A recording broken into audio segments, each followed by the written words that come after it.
rabbil alamin hamdan yuwafi ni'amahu wa yukafi mazidah ya rabbana lakal hamdu kama yanbaghi li jalali wajhika wa 'azimi sultanik subhanaka la nuhsi thana'an 'alaika anta kama athnayta 'ala nafsik alhamdulillahi rabbil alamin Allahumma salli wa sallim ala sayyidina Muhammadin wa ala alihi wa ashabihi ajma'in Allahumma salli ala sayyidina Muhammadin wa ala ali sayyidina Muhammad salatan taftahu lana biha futuhal arifin wa tufaqihuna biha fid din wa ala alihi wa sahbihi. Assalamualaikum warahmatullahi wabarakatuh. Hadirin para pemirsa dimanapun Anda berada yang dimuliakan Allah Subhanahu wa Ta'ala, alhamdulillah malam hari ini kita dapat berkumpul kembali di Majlis Ar-Raudhah selepas sholat tarawih dalam keadaan sehat wal afiyah. Insyaallah kita semakin sehat dan dijauhkan dari segala macam penyakit, khususnya penyakit batiniah, ya, khususnya penyakit batiniah, sombong, ujub dan lain sebagainya. Kalau penyakit lahiriah, Pak Mantri kita beliau di tasnya siap obat-obat itu. Ya, siap obat-obat dan siap suntian. Tapi kalau bicara penyakit batiniah, semuanya juga bingung. Ini obatnya apa gitu kan? Obatnya apa? Sebetulnya obat untuk penyakit batiniah itu sama juga dengan obat untuk penyakit zahiriyah atau jasmani. Penyakit jasmani sama batin itu obatnya sama walaupun jenisnya beda. Maksudnya begini, sakit kepala ada obat umum, kita kenal namanya apa, Paramek, apalagi Noralgin, ya kan, Oskadon, ya obat sakit kepala secara umum. Kemudian flu, ada juga obat flu secara umum, ya tadi Dekolgin, mungkin Flugan ya. Kemudian apa lagi? Wah itu sudah dokter yang mudeng dia Mantri ya. Ada lagi obat mungkin Panadol flu ada sendiri. Itu kalau orang flu, pegel-pegel secara umum juga ada obatnya. Nanti ada yang obat secara khusus. Dikasih obat kepala secara umum kok masih sakit, maka nanti dilihat sebetulnya apa toh itu, tensinya terlampau tinggi. Nah, dikasih obat untuk menurunkan tensi, nanti dikasih obat untuk menurunkan tegangan saraf itu diturunkan, atau istilahnya dikasih obat penenang itu kalau tensinya terlampau tinggi. Penenang dalam arti bukan penenang yang enggak benar, untuk menurunkan ketegangan saraf. Nah, penyakit hati juga begitu. Ada obatnya umum, ada obatnya yang khusus. Obat umumnya apa? Sholat 5 waktu. Obat umumnya apa? Qiyamul lail. Obat umumnya apa? Sedekah. Obat umumnya apa? Sholat sunnah. Obat umumnya apa? Qiraatul Quran. Obat umumnya apa? Zikrullah, kita berzikir, tahlil, tasbih, tahmid, sholawat. Apapun zikirnya itu menjadi obat untuk penyakit hati. Termasuk diantaranya cari ilmu seperti ini, majelis ilmu seperti ini adalah obat untuk penyakit hati kita. Semestinya kalau kita tiap hari pengajian, semestinya hati kita semakin bagus, hati kita semakin sehat, hati kita semakin sembuh. Nah, bisa begitu syarat nomor 1 adalah diawali dengan niat yang benar. Orang minum obat sakit kepala itu kalau niatnya nggak benar jadinya bunuh diri. Paramek 20 biji diminum, jadinya sehat atau mati itu. Bisa-bisa overdosis kan ya, overdosis karena niatnya tidak benar, jadinya bukan sembuh tapi tambah sakit. Majelis ilmu seperti ini ilmunya tambah banyak, kalau niatnya nggak benar bukan tambah baik, tambah buruk. Niatnya apa? Saya mau cari ilmu biar saya bisa ngalahkan fulan, biar saya orang yang paling pintar, saya yang paling hebat, paling, tapi semuanya itu kesombongan. Ini akhirnya bukan jadi obat, tapi jadi penyakit. Makanya syarat nomor 1 adalah niatnya. Innamal a'malu binniyat. Dan kita alhamdulillah kita ada di bulan Ramadan, bulan yang baik. Malam ini sudah malam periode yang pertengahan ya, malam pertengahan 10 hari kedua, di situ malam pengampunan.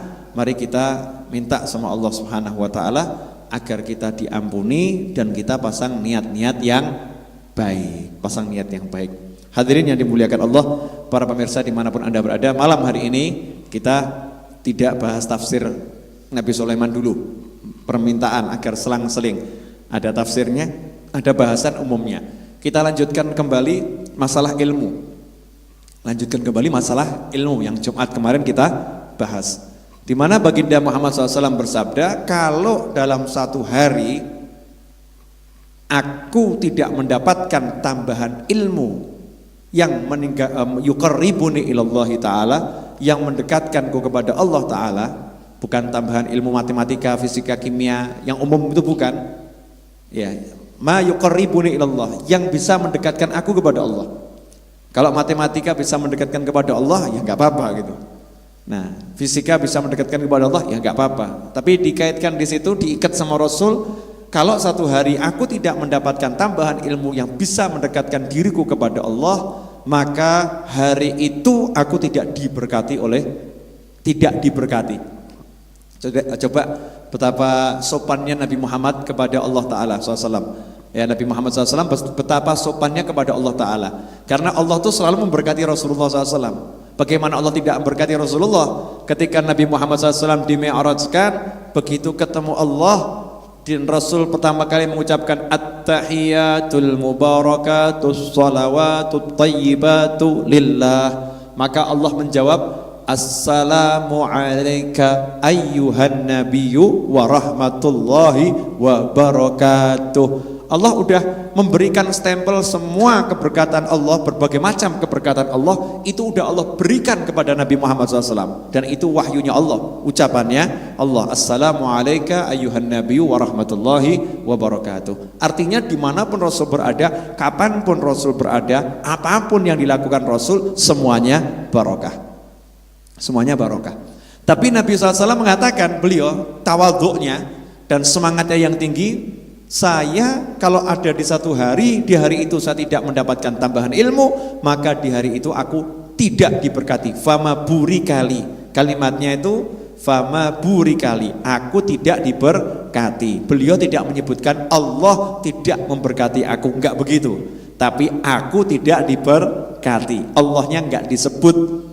Ini adabnya Nabi Muhammad kepada Allah Subhanahu wa taala, karena Allah selalu memberkati Rasulullah sallallahu alaihi wasallam. Sekarang kita lanjutkan. Berarti intinya tiap hari harus cari tambahan ilmu. Bukan cari ilmu loh ya, tambahan ilmu. Jangan ilmu yang sama dengan kemarin, yang nambah. Kalau hari ini kita sama dengan yang kemarin, itu berarti kita rugi. Kalau lebih buruk itu celaka. Kalau yang sukses, yang beruntung, itu yang lebih baik. Hari ini kalau ilmu yang sama dengan yang kemarin, berarti kita rugi. Hari ini ilmu kita harus nambah, minimal 1 atau setengah atau setitik, ada tambahan ilmunya. Jangan sampai tidak ada tambahan ilmu. Nah, seseorang itu akan mudah sampai ke surga diukur dengan banyaknya ilmunya. Asal niatnya benar loh ya. Asal niatnya benar.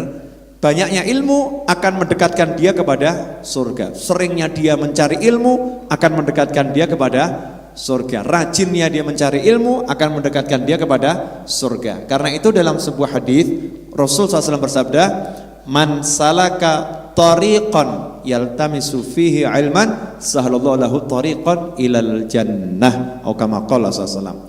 Man, siapa, salaka, berjalan menempuh, tariqan, sebuah jalan, yaltamisu fihi ilman, dalam perjalanannya menempuh jalan tadi untuk mencari ilmu, sahalallahu lahu, maka Allah akan menjadikan baginya itu mudah, tariqan ilal jannah, jalan menuju surga. Jalan ke surga akan jadi mudah bagi orang yang dia berjalan untuk mencari ilmu. Sekali jalan cari ilmu, Allah mudahkan jalan menuju surga. Jalan cari ilmu, jalan ke surga jadi mudah. Jalan cari ilmu, jalan ke surga jadi mudah.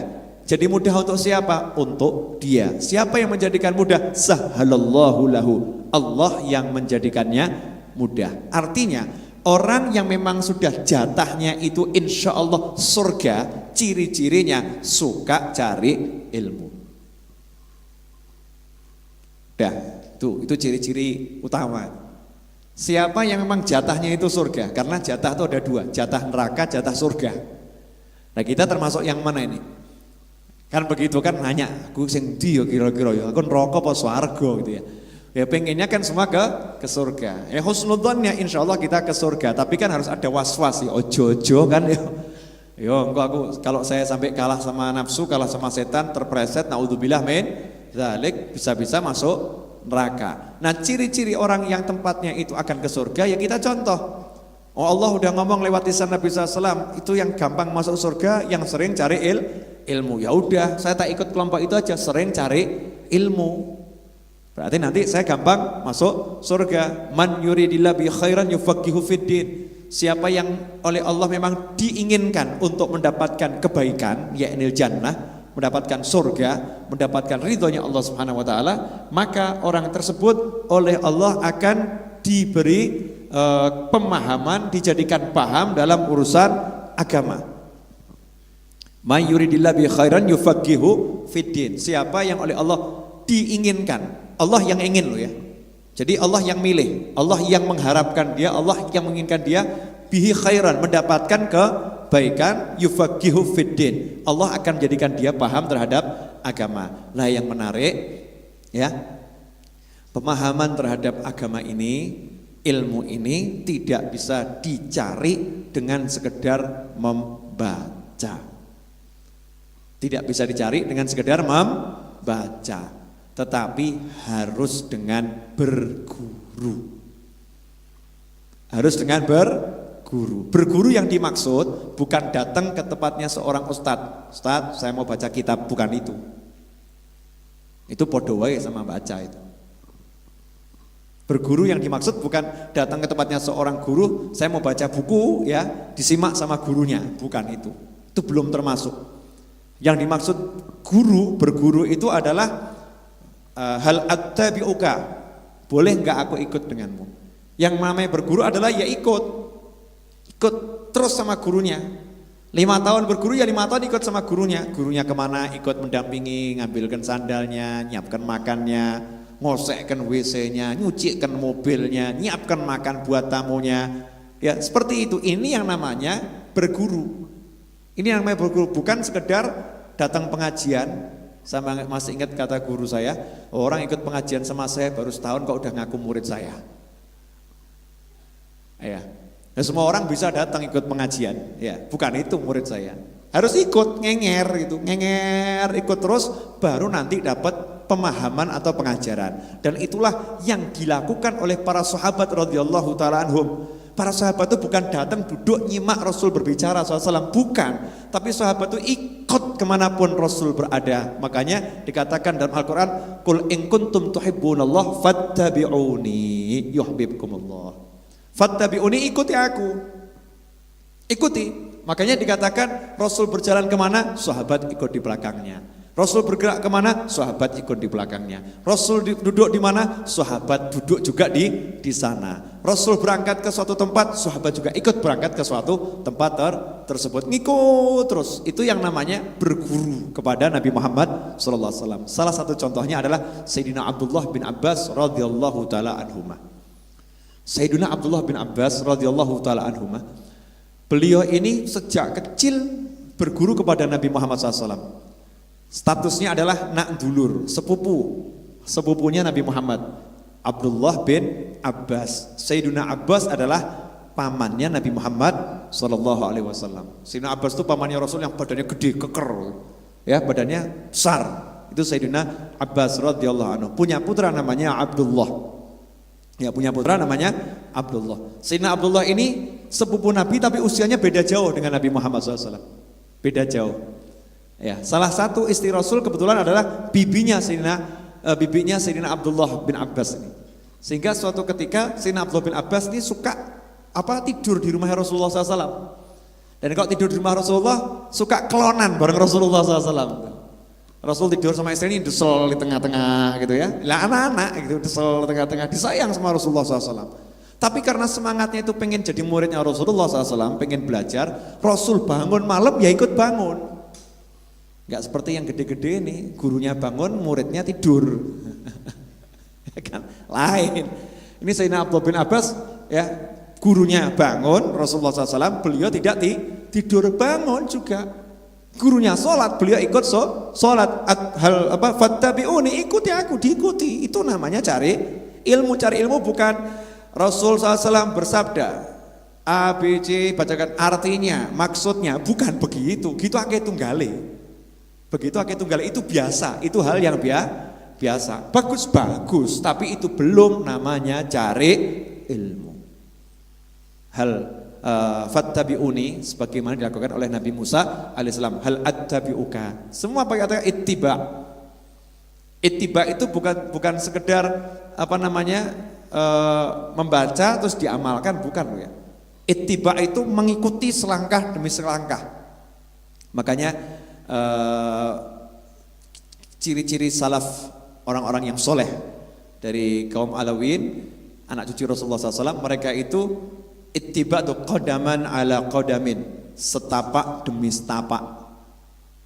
Ya, setapak demi setapak. Contoh, sholat raweh 20 rakaat. Itu yang mengikuti siapa? Dulu gurunya sholat raweh 20 rakaat. Gurunya niru siapa? Dulu sholat raweh 20 rakaat. Dan gurunya niru siapa? Dulu gurunya sholat raweh 20 rakaat. Niru siapa? Sayyidina Umar bin Khattab, sholat raweh 20 rakaat. Nah kok sekarang ada yang sholat rawehnya belum 20 rakaat, yang ditiru sopo gitu? Yang ditiru siapa? Bebas, sudah sholat malam, alhamdulillah, insya Allah dapat pahala. Tapi siapa yang ditiru? Siapa yang ditiru? Nah orang dalam berguru gak begitu, harus jelas nih. Makanya gak mungkin Ahlus Sunnah wal Jamaah, Alawiyin atau sejenisnya, mereka itu menyimpang dari jalannya Nabi Muhammad SAW, itu gak mungkin. Ya, tidak mungkin menyimpang dari jalannya Nabi Muhammad SAW. Semua langkahnya itu selalu di belakangnya Rasulullah SAW, setapak demi setapak di belakang Nabi Muhammad Sallallahu Alaihi Wasallam.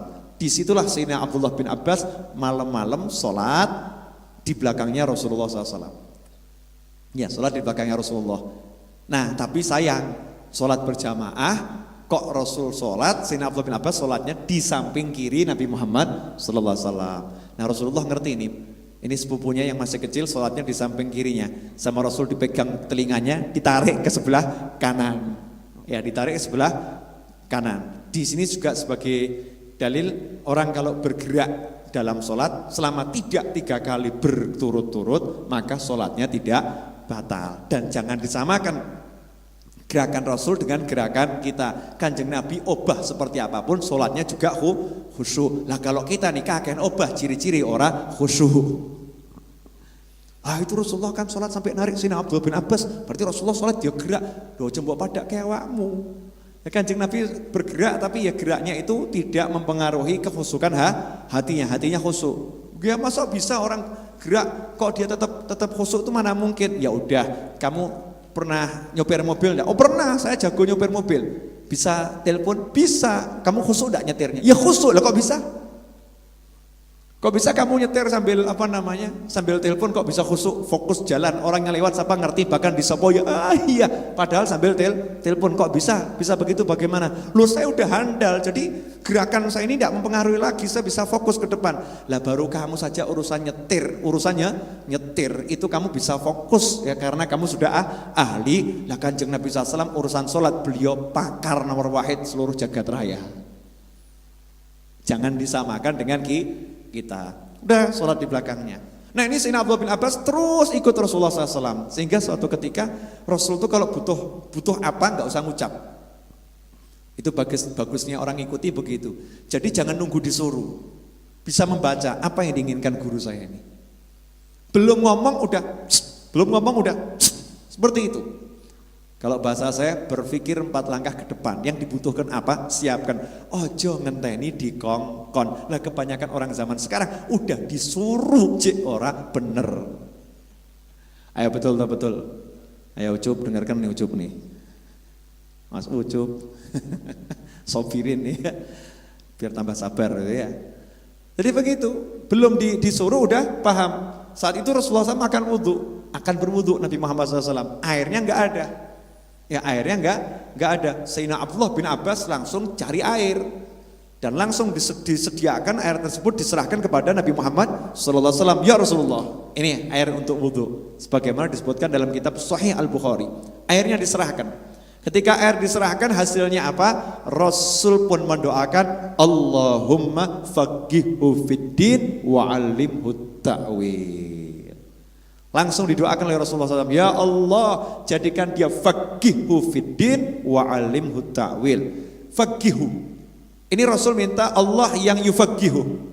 Allah yang menjadikan dia paham. Allahumma faqihhu fiddin wa 'allimhu ta'wil, dan ajarkan kepadanya ilmu ta'wil. Ini doanya Nabi SAW dan tidak mungkin doa Nabi meleset. Artinya berkat doa Nabi SAW tersebut, Sayyidina Abdullah bin Abbas sejak kecil udah mendapatkan pengajaran langsung dari Allah Subhanahu wa taala tanpa beliau harus belajar. Faqihhu fiddin yang minta Nabi Muhammad SAW. Ada faguha itu paham. Kalau fagoha menjadikan paham. Nah, siapa yang diminta menjadikan paham? Allahumma faqihhu fiddin. Ya Allah, tolong engkau jadikan dia paham dalam urusan agama. Wa 'allimhu ta'wil.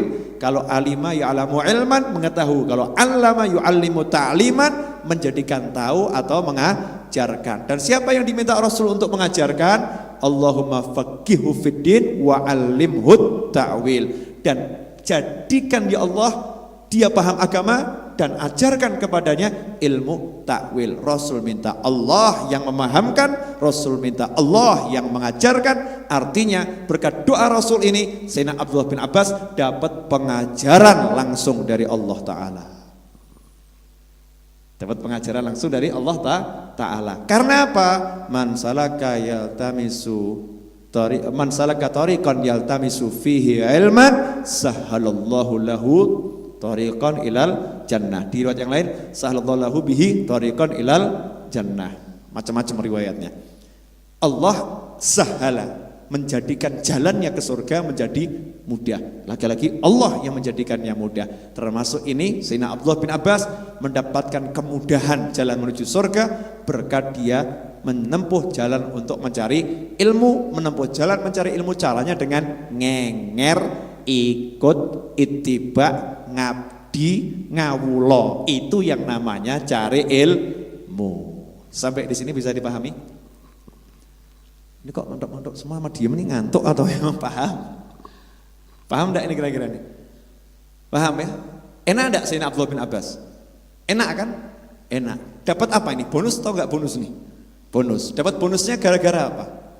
Ngenger. Gara-gara apa? Ittiba. Gara-gara apa? Ngabdi. Gara-gara apa? Melayani. Nah itu. Sehingga sahabat itu bisa menafsirkan, menakwilkan, memahami ajaran Rasulullah SAW dengan cita rasa. Benar. Bukan tekstual buku, dibaca, dimengerti maksudnya begini, tidak. Gak begitu. Nah kebanyakan orang zaman sekarang, bukan kebanyakan ya, sebagian orang zaman sekarang, terus ada yang ketularan, dipaksa orang itu udah pokoknya kamu baca buku hadis, kamu baca Al-Quran, pahami, sudah cukup. Wah kacau balau.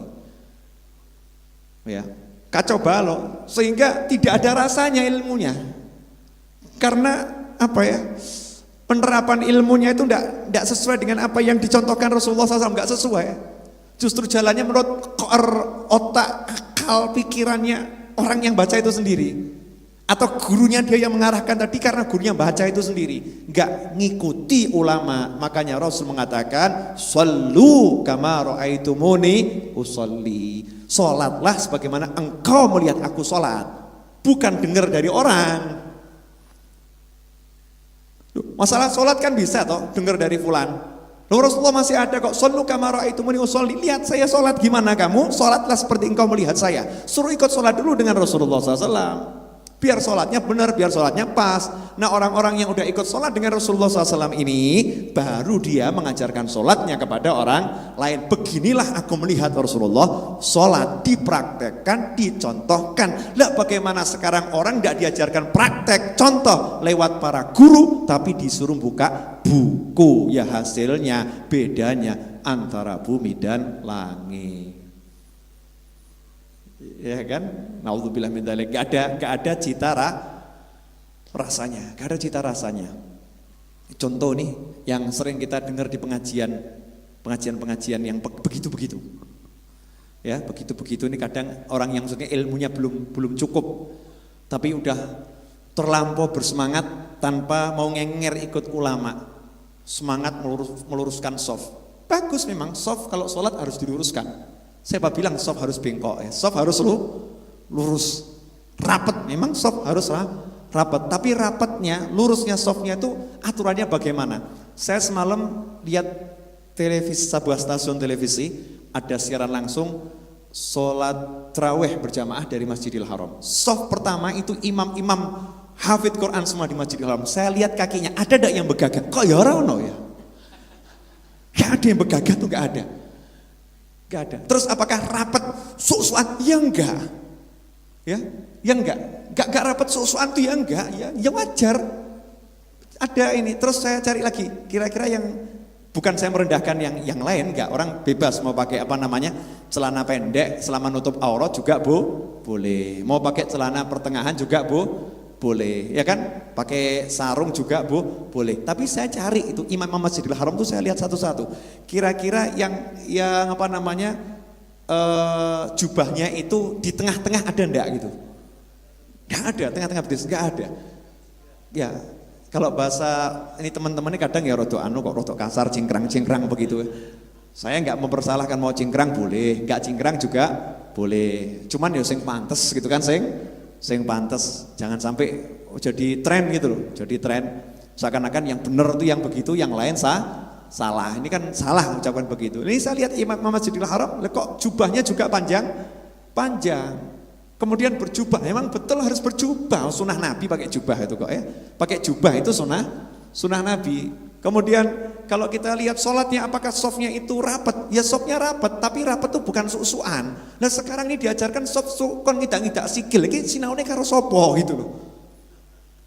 Masa merapatkan soft dengan ngijak kaki saudaranya, itu enggak ada, aturan seperti itu enggak ada. Kalimat dalam bahasa Arabnya al-mangkib bil mangkib, ya, yang namanya pundak dengan pundak, mata kaki dengan mata kaki. Pelajari bahasa Arab yang benar itu maksudnya apa. Bahasa Arab itu ada bahasa mubalaghah yang sifatnya itu berlebih-lebihan untuk menyatakan sangat, tapi maksudnya bukan seperti itu. Contoh misalnya dalam bahasa Indonesia, tadi ada kecelakaan beruntun massal yang meninggal 1.000 orang, padahal mung 10. Ya, yang meninggal 1.000, maksudnya apa? Wakeh. Tapi mengucapkannya 1.000, ya kan? Ini padahal cuman berapa? Cuman 10 orang, tapi dia ucapkan dengan 1.000, hiperbola nih, terlampau dilebihkan, tapi menunjukkan sangat. Atau dalam bahasa Indonesia kita seperti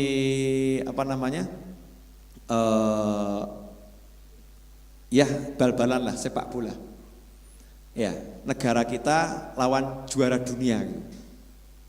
Kira-kira berapa gitu ya, juara dunia lah, mana gitulah. Gua tambah aku ngelek-ngelek gitu enggak. Juara dunia. Orang ditanya perkiraan berapa ini ya negara kita lawan juara dunia ini. Juara dunia 2000 berapa nanti gitu ya, 10 gitu ya. Kira-kira berapa lawan berapa itu? Hasilnya berapa? Wah, 10-0 gitu kan ya. Apakah hasilnya 10-0? Tapi enggak, angka 10 itu angka yang tertinggi. 10-0 maksudnya 0 angka yang paling rendah. Itu menunjukkan wes stop, mesti kalah sakpole gitu. Enggak mungkin menang. Kadang masyarakat ngucap seperti itu ya kan? Kadang masyarakat ngucap seperti itu artinya sangat kalah, tidak akan mampu. Itu prasangka masyarakat. Ya semoga enggak begitu kan ya. Insya Allah kalau bangsa kita ngelawan juara dunia, insya Allah menang ya, insya Allah gitu. Entah tahun berapa kan ya, insya Allah menang. Nah begitu pula ketika diterangkan mankib bil mankib, pundak dengan pundak, kaki dengan kaki. Di situ ada bentuk sangat. Ya, bentuk sangat. Bukan artinya menginjak-injak, bukan artinya kemudian suk-sukan. Kalau kita praktekkan pundak ketemu pundak, kaki bisa ketemu enggak? Enggak. Kecuali kalau kakinya dibegagahkan gitu ya. Yang namanya kalau udah pundak ketemu pundak nyantai biasa, kaki tidak akan ketemu kaki. Enggak. Lah itu pundak ketemu pundak itu apa? Seperti kalau kita ketika baris berbaris tuh, luruskan barisan, ya mesti ya. Ini tangan di kanankan gitu kan, tarik dulu untuk lurus. Nah, dalam baris-baris memang dipakai tangan ini. Nah, dalam Islam dulu sahabat yang dalam dunia Arab dulu yang dipakai adalah pundak. Nih, pundaknya lurus satu dengan lain. Inti nomor satu lurusnya, soft, baru rapatnya. Ya, sawu sufakum. Luruskan dulu softnya, baru dirapatkan. Dan merapatkan itu bukan su'an. Nah, inilah contoh orang yang dia belajar tapi tidak dengan cita rasa. Lain halnya orang yang berguru. Orang yang berguru tadi, yaltamisu fihi ilman, man salaka tariqan yaltamisu fihi ilman, judulnya aja dia jalan untuk cari ilmu.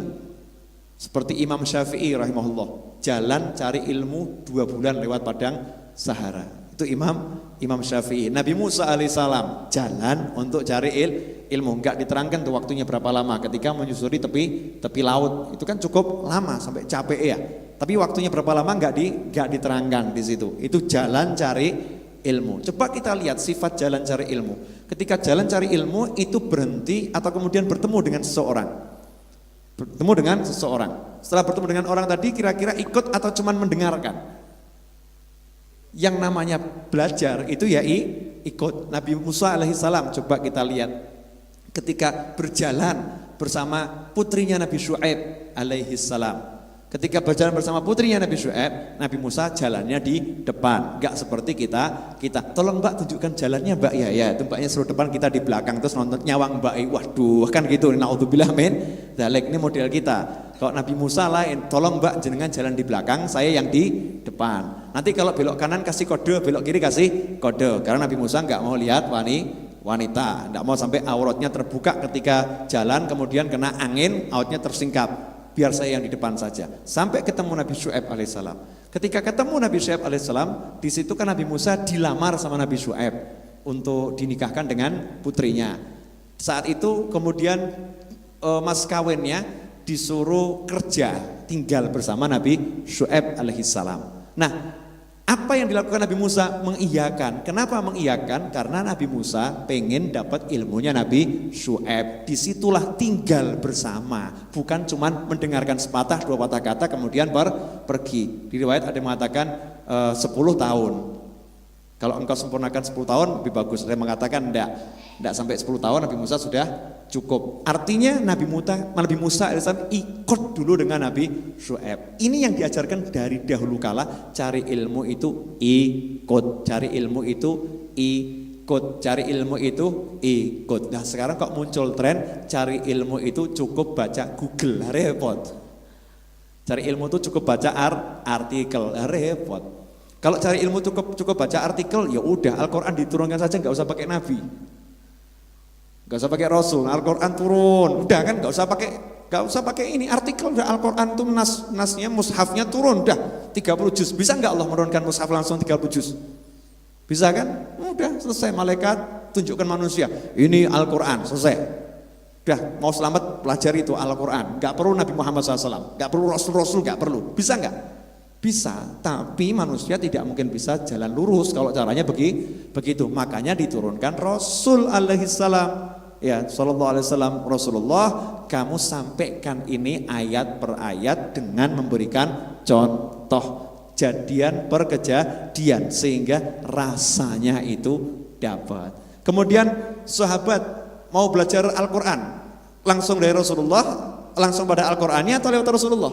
Ya lewat Rasulullah, bukan langsung pada Al-Qurannya. Al-Qurannya ada, tapi sahabat ya tetap tanya kepada Nabi Muhammad sallallahu alaihi wasallam, ikut pada Rasulullah. Disitulah kemudian dari zaman ke zaman dicontoh dan ditiru. Ini rahasia untuk mendapatkan tambahan ilmu ngenger. Nah, disitulah terbukanya fath. Orang dapat futuh, terbukanya Jadi dapat kunci ilmu sehingga dia terbuka hatinya bisa mendapatkan ilmu laduni atau ilmu dari Allah Subhanahu wa taala dengan ikut dulu. Gak ikut gak mungkin bisa dapat kunci pembuka ilmu. Sedikit yang perlu saya garis bawahi, para pemirsa dimanapun Anda berada, ilmunya orang soleh itu ilmu rasul.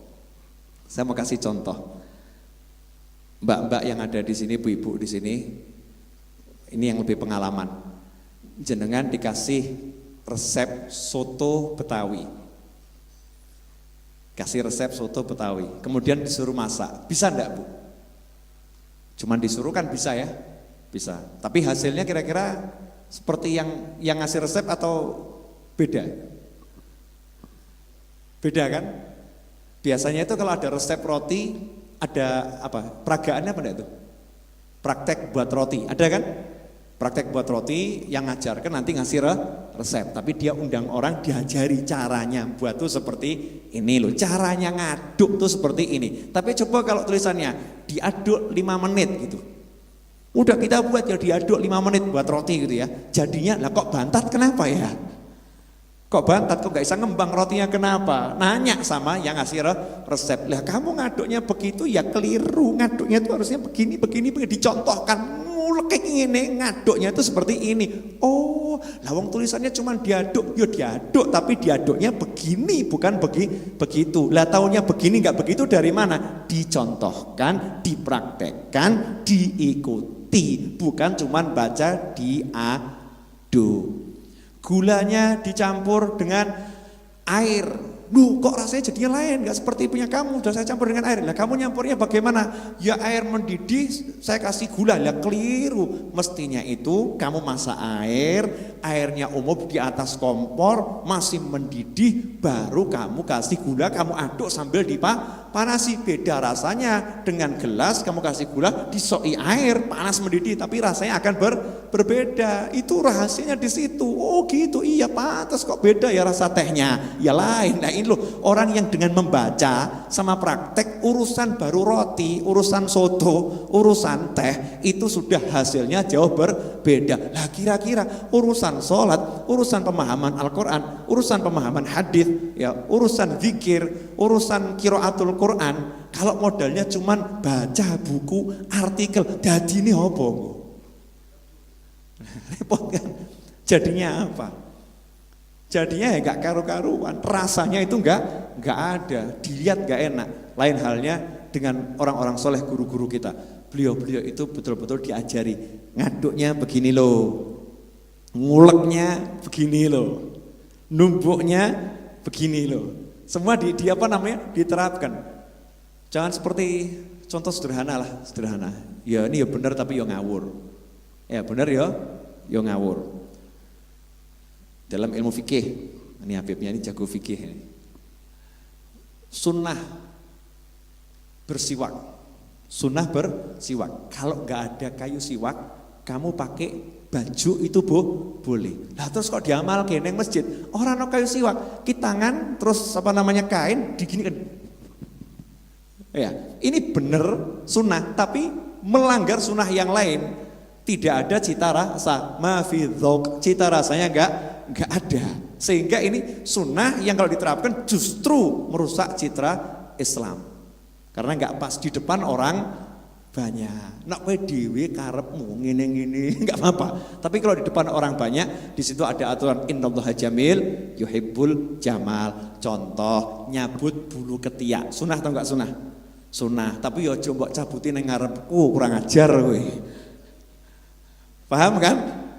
Nah, ini kadang yang cuman tekstual, belajar dari ilmu fikih tapi tekstual, teks gitu ya. Dari pengajian didengarkan sunnah itu pakai siwak, kalau nggak ada kayu siwak pakai apapun yang bisa menggantikan kayu siwak boleh. Kalau nggak ada ya kamu pakai ujung bajumu dibuat siwakan juga boleh, itu nggak jadi masalah. Tapi cita rasanya nggak dapat, cuma dapat itu ilmu sunnahnya. Cita rasanya harus ada cita rasanya. Dengan apa? Ngenger sama orang-orang yang soleh. Nanti ngerti cara menerapkannya. Yang begini nerapkannya begini, yang begitu nerapkannya begitu. Jangan yang begini diterapkan saat begitu. Saya bisa ngomong begini karena saya pernah dibilangi sama guru saya tentang ini. Kalau nggak diomongin guru saya juga nggak ngerti, ikut. Ada kejadiannya ada orang begini, ini nggak benar yang begini. Itu sunnah betul, tapi itu tidak pas penerapannya. Nah, padahal sunnah Rasul itu banyak atau sedikit? Banyak sekali. Nah kalau penerapannya tidak pas jadinya kacau atau nggak kacau? Penerapannya harus pas.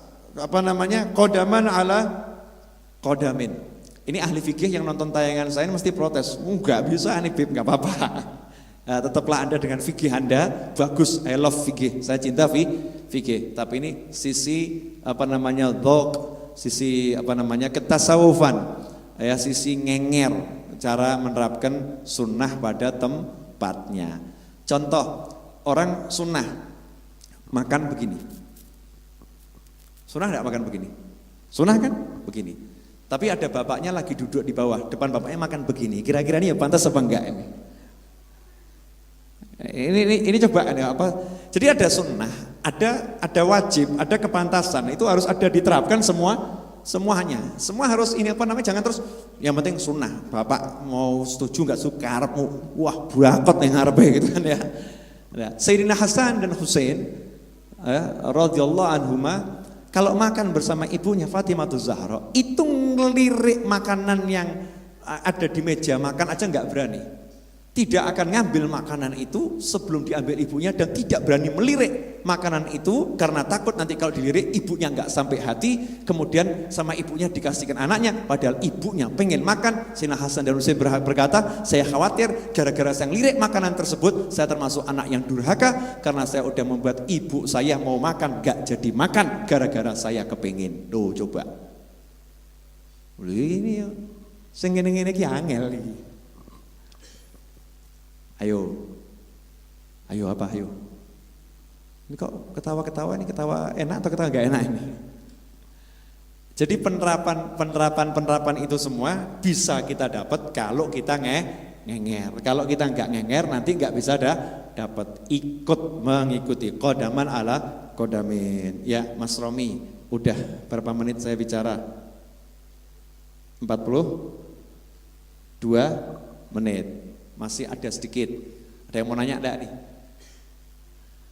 Nah, nih. Kalau enggak ada ya alhamdulillah. Sudah ada yang mau nanya? Kalau ditanya gak bisa jawab kan repot nanti. Saya lanjutkan dikit ya. Sedikit aja. Boleh, silahkan. Nah.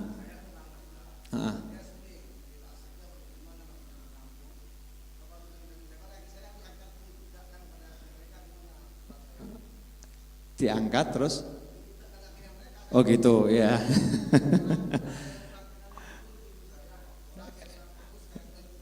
Nih jadi ini dampak dari apa namanya gaya baru dalam sholat, gerakan melebarkan kaki. Ini kan namanya koruptor soft.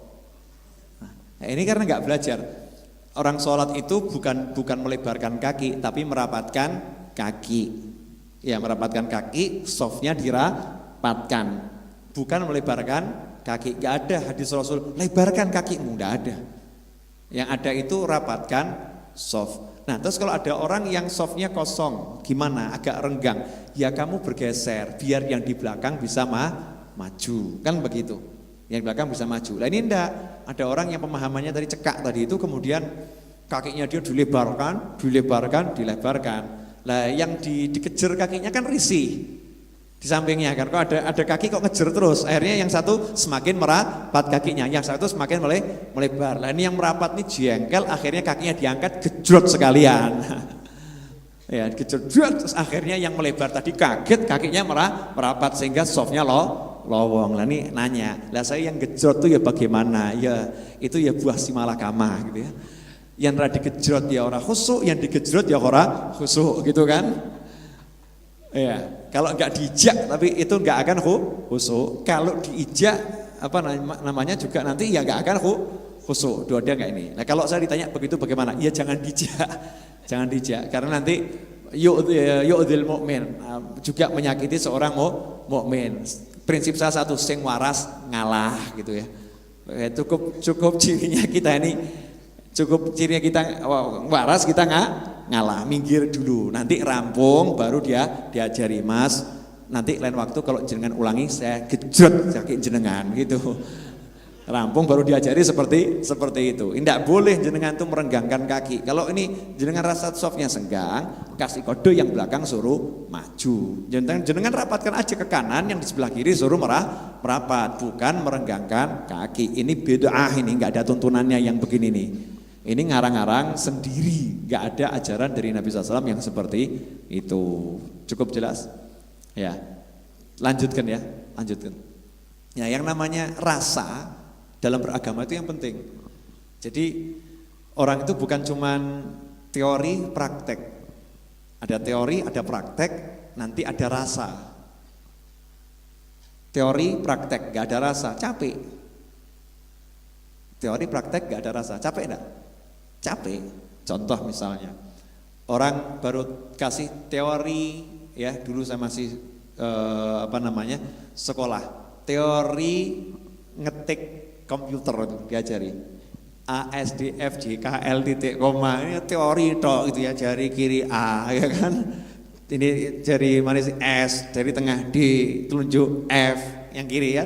Jari tunjuk kanan J, yang ini K, L, titik, koma. Sudah cuman suruh teori-teori begitu. Ya capek, males gitu. Tapi begitu dikasih mesin ketiknya, ya mesin ketiknya sudah mulai ada rasa suka, tapi ya belum enak. Begitu sudah bisa merasakan nikmatnya ngetik sambil merem ngetik, wah asik tuh, seneng itu.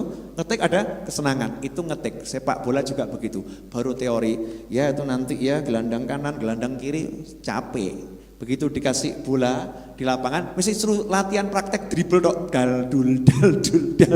Males enggak? Males.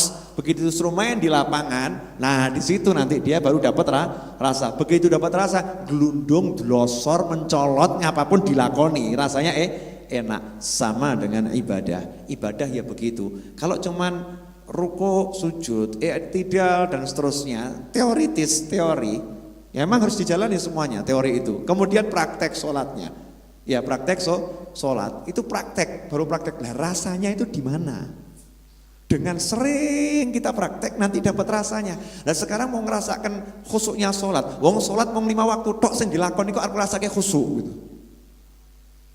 Kalau merasakan khusyuk ya harus nawafilnya dijalankan, sunnah sebanyak mungkin sehingga latihannya sering. Kalau udah latihannya sering nanti rasanya dapat sedikit rasa nambah sehingga nanti dia bisa ngerasakan sholat itu 1 rakaat penuh full rasa bisa. Nah yang jadi masalah kita ini termasuk sering latihan atau jarang latihan. Ayo jujur lah, kau beli bakdiah rasanya buat ikan ngangkat gunung kok ya. Susah, witir aja berat, tahajud mulai balik sampai sekarang kita tahajud kira-kira kehitung ping piro gitu kan. Tarawih kita baru di Raudhah ini teman-teman diajak 20 rakaat 1 juz per 4, itu pun saya buat rakaat pertama panjang sepanjang-panjangnya, rakaat kedua pendek sependek-pendeknya. Lalu tang ini pas rakaat pertama mentek gitu ya. Rakaat pertama mabus baru bangun gitu ya, sehingga dapatnya ujung rakaat pertama dan rakaat kedua cuman sebentar ya kan. Jadi seperti itu. Latihannya kurang. Nah kalau udah 1 bulan kita latihan begini terus, nanti kita baru bisa merasakan ada rasa nikmatnya sholat. Tapi dilanjut terus setahun jalan nanti bisa merasakan nikmatnya. Kalau enggak ya enggak. Nah rasa itu dengan dilatih terus nanti bisa timbul rasa. Dan latihnya harus jalan ikut orang soleh bareng-bareng, nanti ada rasanya. Nah, termasuk diantaranya itu zikir berjamaah. Kadang tuh enggak punya rasa.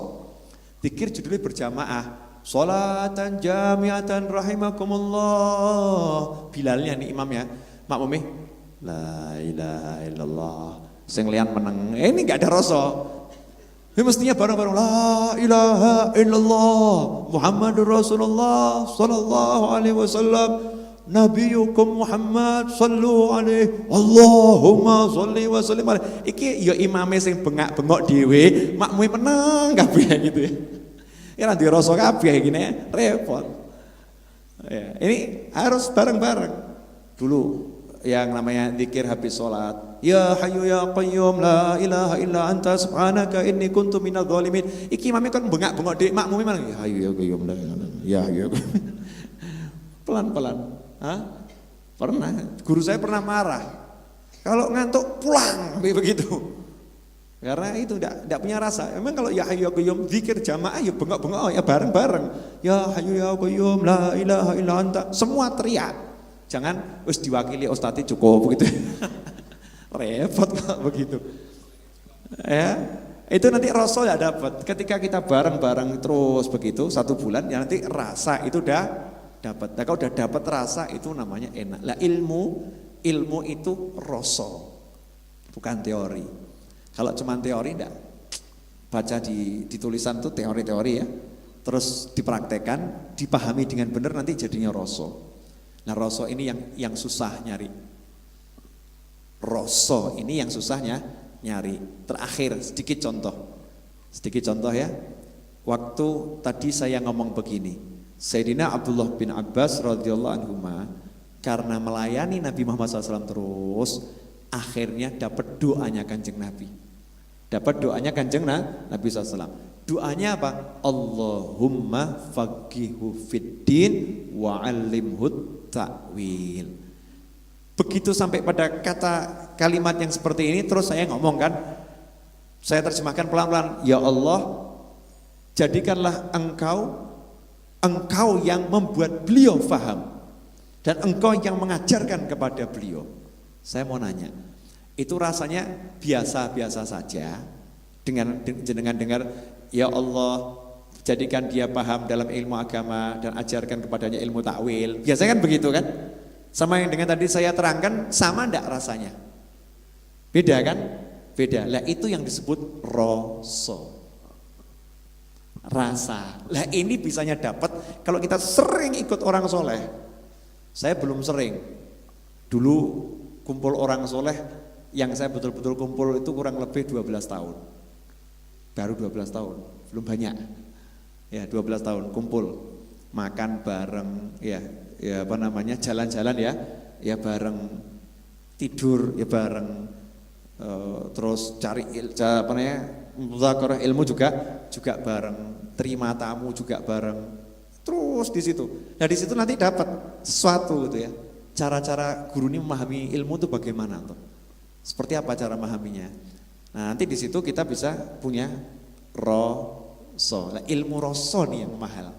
Ilmu rasa nih yang mahal. Bayangkan Sayyidina Abdullah bin Abbas langsung saat itu juga dapat jaminan dari Rasul, kamu sekarang Allah yang mendidikmu. Selesai. Sehingga masih kecil digandeng sama Sayyidina Umar ibn Khattab radhiyallahu anhu. Sayyidina Umar bin Khattab radhiyallahu anhu ya, digandeng kemana? Diajak ke majelis musyawarahnya senior-senior sahabat. Dikumpulkan dengan senior-senior sahabat. Senior-senior sahabat agak marah sama Sayyidina Umar. Ini anak kecil kok kamu bawa ke sini? Kita semua juga punya anak. Jangan bawa anak kecil, ini majelisnya orang-orang tua. Makanya kadang kita tuh kalau pas musyawarah besar, anak itu kita taruh di tempat yang lain. Jadi biar enggak ganggu majelis musyawarah yang besar seperti itu. Maka dijawab oleh Sayyidina Umar, kecuali kalau anaknya seperti ini ya. Dijawab Sayyidina Umar, ya yang satu ini enggak seperti yang lain. Coba kamu kalian dengarkan, saya mau tes dia, saya mau nanya, wahai Abdullah bin Abbas, apa tafsir dari surat Idza Jaa Nasrullahi wal Fath? Maka dijawab di situ oleh Sayyidina Abdullah bin Abbas, ini ayat menjelaskan Rasulullah SAW ajalnya sudah tiba. Rasulullah akan meninggal dunia. Kaget semua sahabat sini. Ya, nangis. Kenapa kok begitu? Ya sudah, Allah ngasih tahu, idza jaa nasrullahi wal fath. Kalau pertolongan Allah dan kota Mekah sudah ditaklukkan, orang akan masuk Islam berbondong-bondong, fasabbih, kamu bertasbih. Syukur sama Allah. Itu isyarat bahwasanya hei Rasul, sebentar lagi kamu akan menguasai Mekah, mereka akan masuk Islam, tugasmu sudah selesai, ajalmu akan tiba, banyak-banyak zikir, song-song kematian. Semua langsung kaget semua. Ini dapatnya dari mana? Langit. Sayyidina Abdullah bin Abbas dapat dari Rasulullah SAW? Tidak. Apakah Rasul menerangkan ini maksudnya tafsir ayat ini begini loh? Apakah Rasul mengajarkan begitu? Tidak. Makanya jangan mengatakan ilmu itu dari Al-Quran, ilmu dari hadits. Ini enggak dari Al-Quran, enggak dari hadits ini. Ini dari takwilnya Sayyidina Abdullah bin Abbas dari Al-Quran, tapi pemahaman Sayyidina Abdullah bin Abbas tidak berasal dari Nabi Muhammad SAW. Nah kadang orang sekarang kan ngomong, pokoknya kalau nggak diajarkan Nabi ya nggak bisa. Lah ini yang ngajarkan siapa ini? Yang ngajarkan siapa? Ada itu ilmu yang ngajarkan Allah langsung. Yang ngajarkan Allah langsung, itu namanya ilmu laduni. Walaupun ilmu yang diajarkan Allah langsung kepada seorang, itu pasti lewat Nabi Muhammad SAW. Kalau Rasul udah meninggal dunia, ya lewatnya secara ruhaniyah. Karena tidak ada ilmu yang turun dari langit secara langsung, kecuali harus lewat hatinya Nabi Muhammad SAW. Harus itu keharusan. Kalau enggak bisa, harus dijinakkan dulu dengan hatinya Nabi Muhammad SAW. Nah ini contoh ilmu rasa, ya, ilmu rasa. Insya Allah manfaat. Besok kita sambung lagi. Kira-kira ilmu rasa ini enak atau enggak enak ilmu rasa? Enak ilmu rasa. Enak. Saya kasih contoh lagi mau enggak? Nanti Mas Ucup nanti jadi melek ini. Hah? Mau contoh ilmu rasa? Mau? Iya. Tahu ilmu nikah Mas Ucup? Tahu ilmunya nikah? Harus ada walinya, tahu kan? Ada saksinya, ngerti? Ngerti ya. Harus ada mas kawinnya, ya, ada naibnya, ya, mau ada apa namanya ijab kabulnya, ngerti kan? Ngerti. Terus undang-undang orang, siapkan semuanya, dipraktekkan tadi itu, walinya ada, calon mempelai ada, kemudian apa namanya mas kawinnya juga ada, saksinya juga ada, kemudian khutbah nikah, ijab kabul, selesai ijab kabul. Nah itu belum ilmu rasa, itu baru praktek. Baru praktek. Ilmu rasanya kapan? Masuk kamar ketemu mempelai, kamar dikunci, lah itu ilmu rasanya. Nah itu ilmu rasanya. Ilmu rasa. Ilmu rasa berkat kumpul. Kalau nggak kumpul nggak kroso. Syariat juga begitu nih, sholat, makanya disuruh sholat berjamaah yang banyak. Itu kan buat menciptakan rasa. Sehingga nanti kalau dia sholat sendiri dapat tuh rasanya. Nah sekarang inilah banyak orang yang ditipu, disuruh cukup kamu baca artikel, cukup kamu baca buku, cukup kamu baca ini, gak disuruh kumpul sama ulama.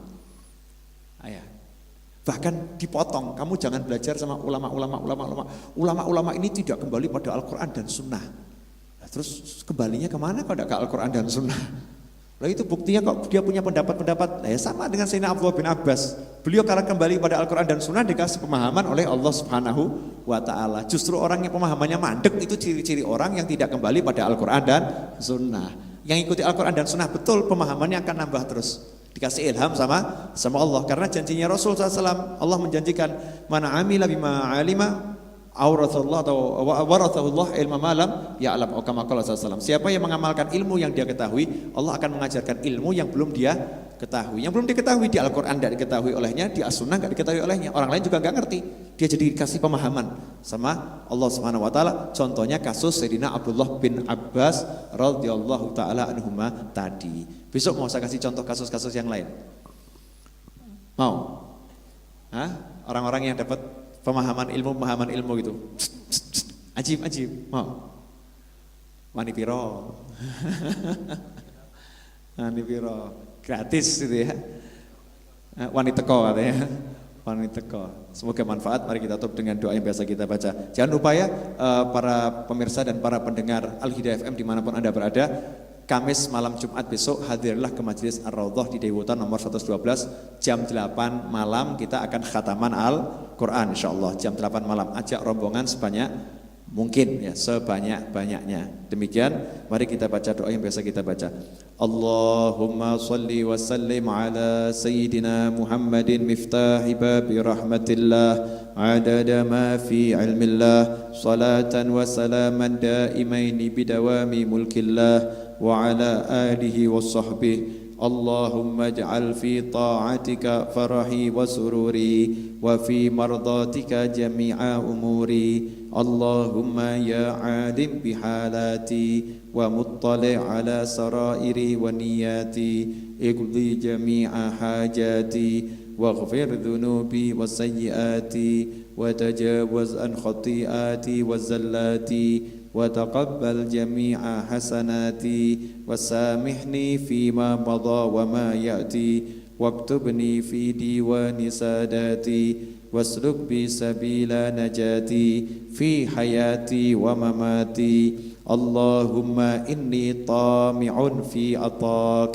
raghibun fi ridhak, mustaslimun bi qadak, faktubni min awliyak, wasluk bi sabila hudak, wa alhiqni bi asfiyak. Wa sallallahu ala sayyidina Muhammadin wa alihi wasallam. Alhamdulillah rabbil alamin. Sebentar, saya lanjutkan dikit. Contoh orang yang mengamalkan sunnah tapi tidak punya rasa. Ini sering terjadi. Misal musafir ikut majelis maulid, azan maghrib, kan sholat maghrib berjamaah. Dia ikut majelis maulid pasti nanti sampai isya, udah pasti dia sampai isya. Dia musafir, misal dari Bandung, dari Jakarta, di Solo gitu. Udah sholat maghrib selesai, dia bangun, ajak teman-temannya sama musafir untuk sholat jamak takdim. Sedangkan yang lain barusan ini selesai sholat maghrib, zikir untuk habis sholat maghrib, dia di situ Allahu Akbar, nih jamaah sholat isyaknya takdim. Ini sunnah tapi penempatannya tidak benar. Kalau mau begitu mundur di belakang sendiri, jangan di depan, jangan nganggu yang zikir. Satu itu. Yang kedua, dengan dia jamak takdim dia kehilangan pahala yang besar. Apa pahala yang besar? Kalau dia itu sholatnya enggak dijamak, maka dia akan dapat pahala yang besar. Nanti isyaknya berjamaah dengan jamaah yang jauh lebih banyak. Nah ini loh yang sering orang menerapkan sunnah tapi enggak punya rasa. Ini enggak punya rasa, mafi dhok, dhoknya enggak dapat. Itu yang ilmu sekolah dhok ini yang enggak ada. Harus dengan kumpul masalahnya. Bukunya enggak ada, buku cita rasa itu enggak ada. Coba diterangkan saja itu Bu Sulis tuh punya warung ayam goreng itu. Coba dia bilang sama orang dikasih resep buat ayam goreng gitu ala Mbak Sulis gitu ya. Dikasih resep yang jadi tetap enggak bisa sama, enggak enak terus. Ya, kalau begitu diajari sama beliau, ya nanti bisa rodok mirip, sama ya enggak mungkin. Ya sama-sama dikasih resep, misalnya orang buat sambal terasi, 10 orang kasih resepnya sambal terasi, diuleknya sekian lama, bumbunya sama. Itu kalau enggak diajari prakteknya, itu rasanya enggak mungkin sama. Ketika diajari praktek sama yang buat aslinya, gini loh caranya gitu ya. Baru nanti rasanya bisa mirip. Harus diajari dulu sama yang ngajari. Cara nyuntik juga begitu. Masa nyuntik pakai buku petunjuk saja? Enggak mungkin toh. Itu harus ada dokter pertama yang bimbing cara nyuntik, diajari dulu baru bisa nyuntik. Leres mengatakan Pak? Iya, itu begitu. Makanya ibadah juga kita harus berguru, bukan lewat tekstual, artikel dan sejenisnya. Hakadha. Wassalamualaikum warahmatullahi wabarakatuh.